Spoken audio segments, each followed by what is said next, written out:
स्वामी विवेकानंद ने एक बार कहा था कि अपने जीवन का एक लक्ष्य निर्धारित करो, अपने पूरे शरीर को उसे एक लक्ष्य से भर दो और हर दूसरे विचार को अपनी जिंदगी से निकाल दो। यही सफल होने का मूल मंत्र है। हमें से कई लोग डॉक्टर एपीजे अब्दुल कलाम साहब को इंस्पिरेशन मानते हैं, लेकिन क्या आपको पता है कि उनकी इंस्पिरेशन कौन है? स्वामी विवेकानंद। और सिर्फ यही नहीं, बल्कि निकोला टेस्ला, सुभाष चंद्र बोस, लाल बहादुर शास्त्री और भी कई सारे से लीजेंड्स हैं जिनकी इंस्पिरेशन स्वामी विवेकानंद है।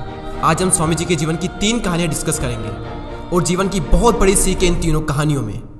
पहली कहानी, एक बार स्वामी जी को नदी पार करना था और वो नदी के पास में खड़े थे। तभी एक साधु ने आकर उनसे पूछा, क्या आप ही स्वामी विवेकानंद हो? स्वामी जी ने जवाब दिया कि जी हाँ, मैं ही स्वामी विवेकानंद हूँ। तभी साधु ने पूछा कि स्वामी जी, आप यहाँ पर क्या कर रहे हो? स्वामी जी ने कहा कि मुझे नदी पार करना है और मैं नाव का इंतजार कर रहा हूँ। तभी साधु ने कहा कि तुम इतने बड़े इंसान हो, कई सारे लोग तुम्हें अपनी प्रेरणा का स्रोत मानते हैं और तुम एक नदी पार नहीं कर सकते। देखो, मैं तुम्हें नदी पार करके बताता हूँ। तभी उस साधु ने पानी पर चल करके उस नदी को पार किया और फिर से पानी पर चल करके स्वामी जी के पास लौट कर आए और बोले कि देखो, मेरे पास इतनी शक्ति है, मेरे पास इतना टैलेंट है, मेरे पास इतना ज्ञान है, उसके बावजूद भी मुझे कोई नहीं जानता। और तुम्हारे पास कोई ज्ञान नहीं, कोई शक्तियाँ नहीं, उसके बावजूद भी तुम्हें सब जानते हैं। तभी स्वामी जी मुस्कुराए और साधु से पूछा कि तुम्हें यह विद्या सीखने में कितना टाइम लगा? साधु ने कहा कि 15 साल। इतने में स्वामी जी की नाव आ गई और स्वामी जी ने साधु को नाव में बैठाया और वहाँ से चल दिए। दोनों ने नाव में बैठकर नदी पार की और पार करने के बाद स्वामी जी ने अपनी जेब से 1 रुपया बाहर निकाला और उस नाव वाले को दे दिया। यानी कि दोनों के मिला के 50-50 पैसे यानी 1 रुपया उन्हें दे दिया। तभी स्वामी जी ने साधु से कहा कि जो काम तुम 50 पैसे में कर सकते थे, उसके लिए तुमने अपनी जिंदगी के 15 साल बर्बाद कर दिए। और अगर यही 15 साल तुम समाज की भलाई में लगाते तो आज तुम्हें भी पूरी दुनिया जानती। और मैंने यही किया, इसलिए मुझे पूरी दुनिया जानती है और तुम्हें कोई नहीं जानता। और स्वामी जी ने साधु से कहा कि तुम्हारी तरह कई सारे लोग ऐसी चीज़ों में अपने दिन, हफ्ते, महीने, साल लगा देते हैं जिनका उनकी ज़िंदगी में कोई मतलब नहीं निकलता। इसलिए अपने टाइम को ऐसी जगह पर लगाओ जहाँ पर उसका एक्चुअल में कोई सेंस निकले, क्योंकि टाइम से बढ़कर इस दुनिया में कोई भी इंपॉर्टेंट चीज़ नहीं है। अगर समय बर्बाद तो जिंदगी बर्बाद। दूसरी कहानी, एक बार स्वामी जी एक ब्रिज पर चल रहे थे। तभी वहाँ पर कुछ बंदर उनके पीछे पड़ जाते हैं। कोई बंदर उन पर लपक रहा, कोई उनका प्रसाद छीनने की कोशिश कर रहा और स्वामी जी उन बंदरों से पीछे छुड़ाने के लिए वहाँ से भागने लगे। स्वामी जी भागे जा रहे थे और वो बंदर भी उनके पीछे पीछे भागने लगे। तभी एक आदमी ने स्वामी जी से कहा कि तुम डरो मत, इनका सामना करो। तुम जितना ज़्यादा इनसे डरोगे ये तुम्हें उतना ही ज़्यादा डराएंगे।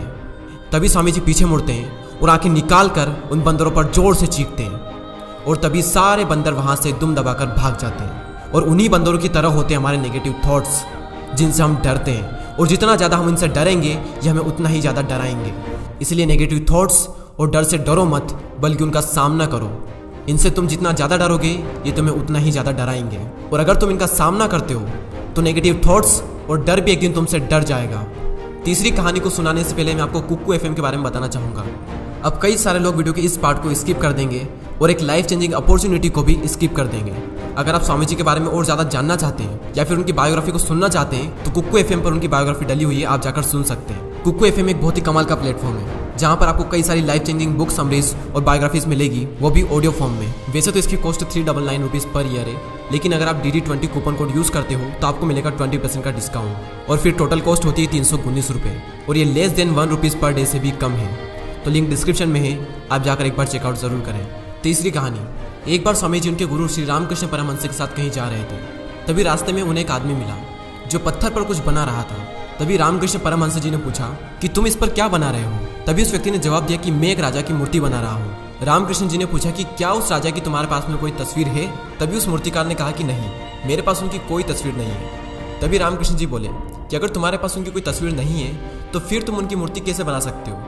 तभी उस मूर्तिकार ने जवाब दिया कि भले ही मेरे पास उनकी कोई तस्वीर नहीं है, लेकिन मेरे दिमाग में उनकी स्पष्ट तस्वीर छपी हुई है। और कुछ ही देर बाद उस मूर्तिकार ने राजा की सुंदर मूर्ति बनाई भी। और स्वामी जी ये सारा दृश्य अपनी आंखों से साफ देख रहे थे और तभी उन्हें अपने कुछ सवालों का जवाब मिल गया कि अगर कोई भी इंसान अपनी जिंदगी में कुछ भी पाना चाहता है तो उस मुकाम की या फिर उस चीज़ की तस्वीर उसके माइंड में एकदम क्लियर होना चाहिए।